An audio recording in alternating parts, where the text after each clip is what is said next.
Now we use it to find where we're going with GPS.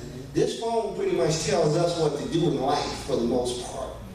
So we created this app because we've had before black pages, black directories, black this, black that. But I don't see anybody walking around with a directory in their hand.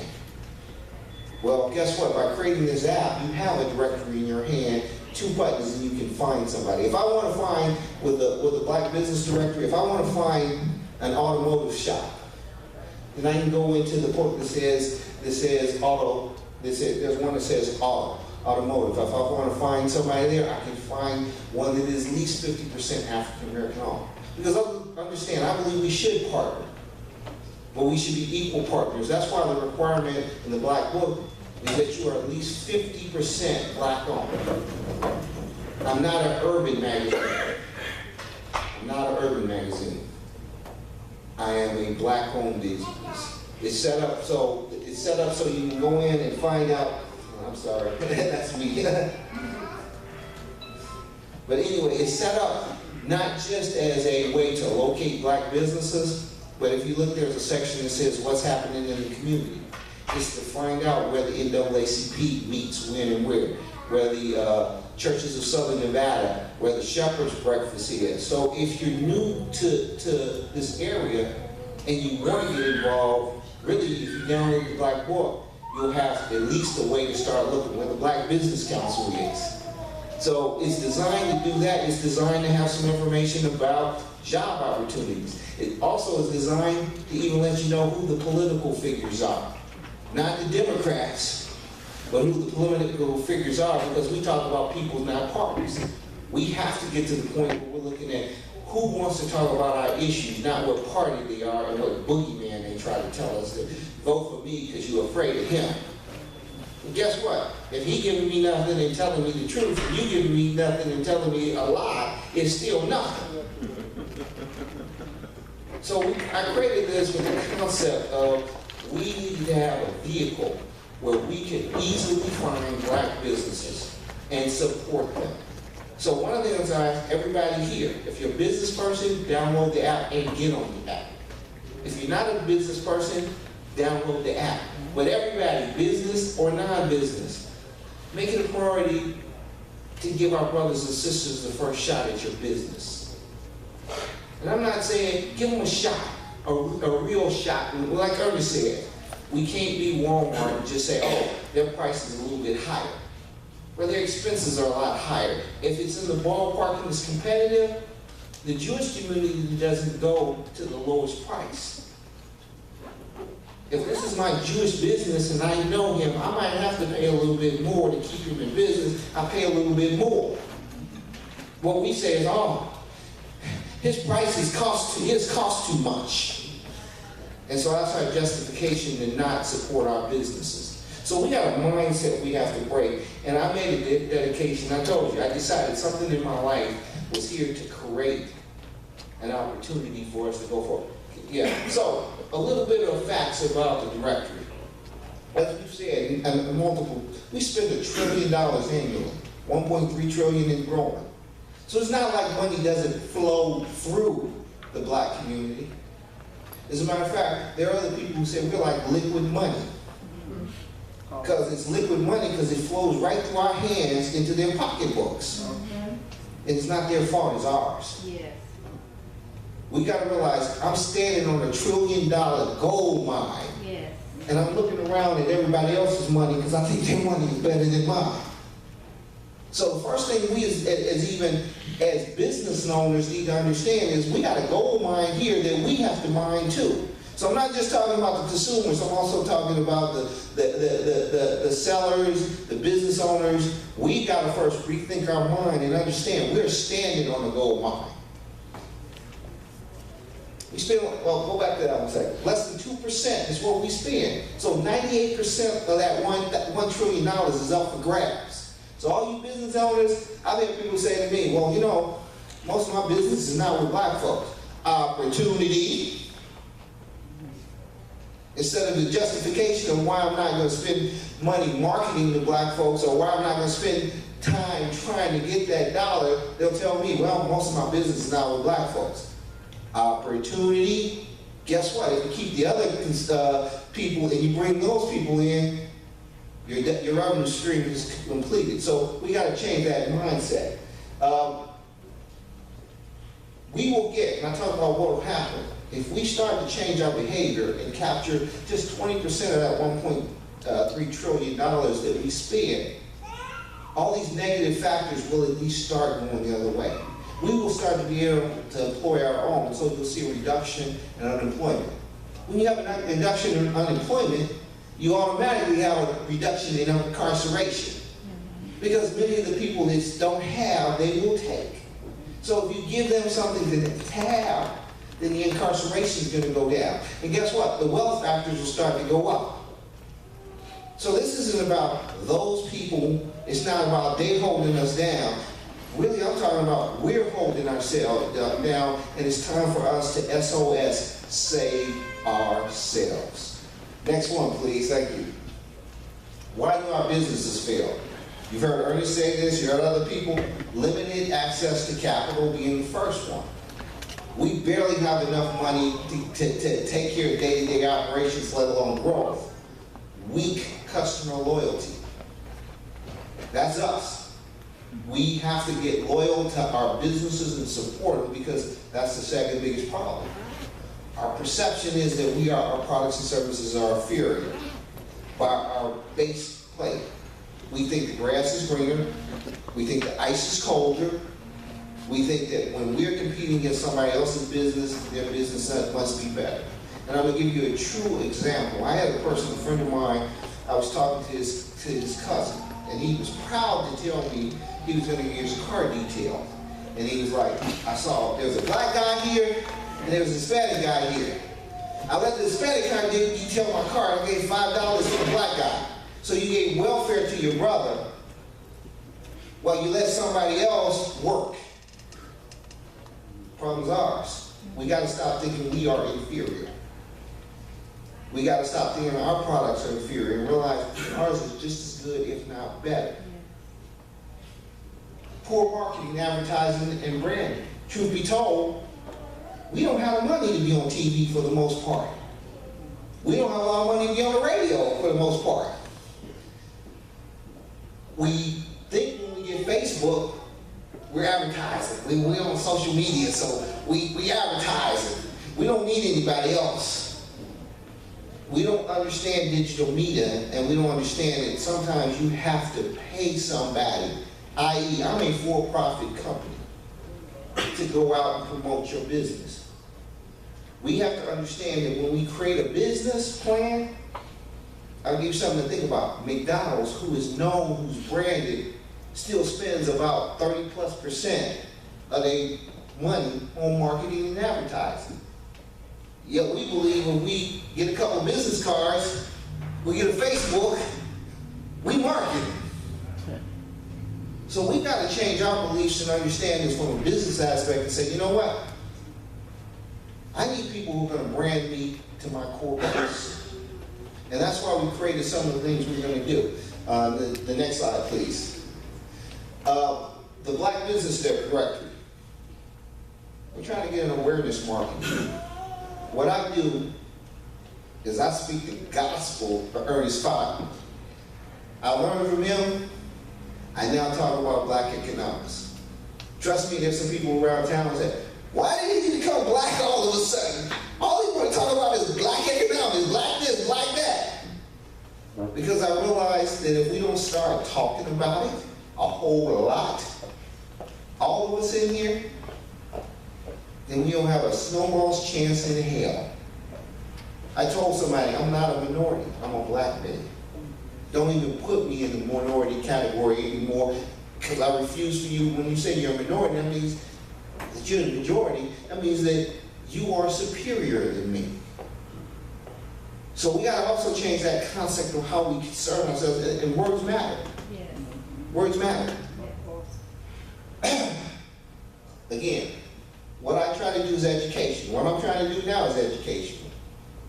I had a brother yesterday. He said, you connected the dots with me. He started, he said, Brandon, thank you for taking the time for connecting the dots on why, because his first statement was, I don't see color. I don't see color. I just go with the best person. Well, guess what?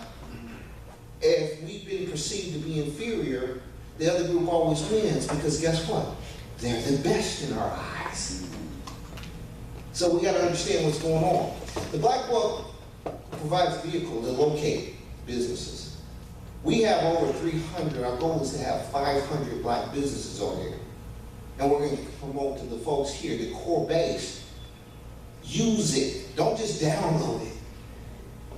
Use it. Myself, I live in Henderson. When this knife cuts, and I tell people my personal experience, nobody can say I don't use it. When I first, before I got enlightened, my dentist, 5 minutes away, happened to be, he was Anglo.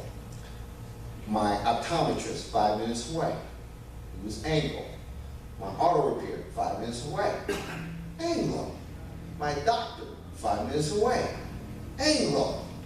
My dentist, 5 minutes away. So my comfort was, it's 5 minutes from school, from work. I mean, from home, so why not use them? Well, guess what now? My doctor is on Losey Road. I drive across town. He's a great doctor, number one. But I decided I need somebody who could relate to me a little far.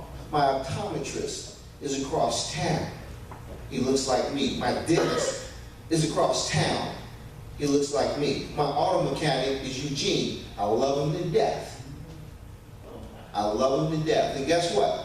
Just as I come and I spend money with him, he refers just recently people to the Black Book who are in business. So we reciprocate. Yes. That's the whole thing of recycling dollars, is it don't just go in your pocket and stop. It means that I'm happy when I spend money with him, and he's happy when he spends money with me. Two-way street. So I tell you that because I had to change my behavior before I could tell somebody else to change their behavior. And everybody in here, if we don't change our behaviors and not shake our heads, we're headed towards economic genocide. And we have to feel that. If I'm headed for genocide, then I've got a sense of urgency. If I got a sense of urgency, I'm going to talk to everybody right now until they get tired of hearing about me, because I want my kids to not be second-class citizens. I want to be able to enjoy life on earth now and not wait till I die. Because a lot of us have been told, it's coming in heaven. While everybody else is enjoying it right here on earth. Right. There ain't nothing wrong with enjoying on earth until you get to heaven. But it's going to start when we understand that we have to control the economies. As a matter of fact, one of the things that's key is I started looking back to what Malcolm X and Martin Luther King said. You must own and operate the economics of your community. And we have a virtual community now. We don't all live in the same place, but trust and believe, we have a community that we must own and operate. So, what does the directory do? It allows you to locate now and support them. It's low-cost mobile marketing, because anybody who uses it now, they're reaching, we have over 3,500 downloads. My goal is to get to 10,000 downloads or more. So the community has a way to find the businesses, and the businesses have a way to find the community. It's as simple as that. It allows black businesses to go to the next level. We have to do more than just Facebook. We've got to do, we're doing networking meetings. We're trying to figure out how to make these businesses strong. Okay, next one, sorry. So, strengthening the black business, marketing to us. We do some things. The Las Vegas Black Book, that's the number one thing. I became part of the Black Business Council because it focuses on black business. It doesn't focus on minority business, it focuses on black business. And there's nothing wrong with this. I find it easier, there's no problem with the Asian community to focus on Asian business. There's no problem with the Hispanic to do it. There's no problem with women to focus on it. But for some reason, we've been told as black folks, we gotta be urban. We can't be black, we have to be urban. And we gotta start understanding why. Why is it we can't be black and proud? And that's where we go to. And so I encourage people here to join the Black Business Council here. And I encourage you, if you've got some knowledge here, with the people here, get 5 people. Everybody here, get 5 people to come tomorrow. We need to fill this room. If you feel you got some information, then bring some friends around, because most of us think I got tired to come up here and listen. But we are on the verge of economic genocide, because we can't get people here who are people like Ernest, who are going to speak the truth, who are going to tell you what's going on. Then we're just like the folks who are fiddling while Rome is burning. We got to be the ones that bring people and say, man, you need to come in here and listen to what these folks have to say. We need the pastors to try to get some of the people to come in and listen to what we have to say, because it is about us. So the Black Business Network, we just created that. We had 3 meetings. They've been phenomenal. It's part of the Black Book. If you're on the Black Book, it's free to come to these. We had 17 businesses come and have breakfast, where we have a referral group where you leave with the objective to bring 5 referrals back to somebody in the group. These groups generate anywhere from $2 to $10 million in their groups. We will run to a group and be the only one in the group and happy to be it. Well, we need to have a group that we are doing the same thing, and everybody in there, we're trying to help everybody else's group. So I encourage you to come. The next one's going to be at Pour. Pour is a Black-owned coffee house. It's going to be the first Tuesday of next month, where we're going to get everything going on this thing, and we're going to do 2 times. We're going to split it. I envision 200 businesses being part of this eventually. I'm looking for the Black Business Council to be part of this, for us to go forward and see how we can start to generate business with each other. The write-up, I put a copy of this on you all. I called the young lady here. It's on my young lady in Arizona, but the paper's for Arizona and Nevada. I called her up and said, I saw your paper. I want to partner with you. She didn't know me from Adam. She gave me a full page in here. I promote her, she promotes me. This was now quickly becoming one of the must-reads in Nevada. I hear nothing but positives. I encourage you to look at the write-up, because she talks from a national, social conscious way. She talks from Arizona, and she talks from a Nevada. As a matter of fact, I wrote an article, and I'm glad to hear that some people spent some money that were advertising. I wrote a couple months ago, I wrote an article that says, why is it that no politicians, be it Democrats or Republicans, seek out to spend money in Black media? Republicans feel like they can't get anything out of it, and Democrats feel they don't need to. Plain and simple. So we have to understand when we partner, we got the write-up, and then right now I've been working with Don Marquez on the Business Roundtable on KCP, so we can get time together on the radio. The person who's going to follow me is Greg DeVille. He's on the radio, and he'll tell you, time on Power 88 is time you get to your community. So a lot of folks say, I don't have some money. Well, we're partnering together. We may have 4 or 5 people together. We pay for the hour, and we talk about issues that are pertaining to your business. And it turns out to be, you get business from that time by getting you on the radio, because the radio is still very powerful today. And so that's what we use. Okay, the next one. I'm almost done. In closing, you'll see me I always say this, economic prosperity will come when we start to do business with each other first. Plain and simple. Just take the time and think. And people now call me and say, Brian, do you know somebody that details cars? Brian, do you know somebody who lawn cares people? Brian, do you know somebody who has real estate? As a matter of fact, he'll tell you, we was here earlier, you know, I just sent 2 people insurance to two people who are on the Black Book. I constantly, the reason that we had the people here in the food was great, because I found out that Al's was African American. And and guess what? When we had a function, we don't have Subway. We have a Black-owned business providing us. I had meetings sometimes, and one day a person said, let's go meet. Let's go meet in Sutherland. We want to talk about some black issues, but let's go meet in Sutherland over at meetings. I say, no, let's meet